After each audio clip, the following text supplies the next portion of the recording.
अब हम यहाँ पर देख लेते हैं कि हमारे Huawei की स्विच पे स्पैनिंग ट्री कौन सी इनेबल हो रखी है। यहाँ पर जो स्पैनिंग ट्री मुझे दिख रही है MSTP स्पैनिंग ट्री इनेबल हो रखी है।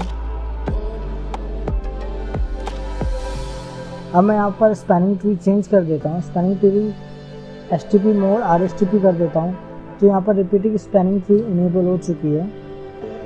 अब जो मैं यहाँ पर स्पैनिंग ट्री देखूँगा वहाँ पर मुझे STP मोड RSTP दिखेगा।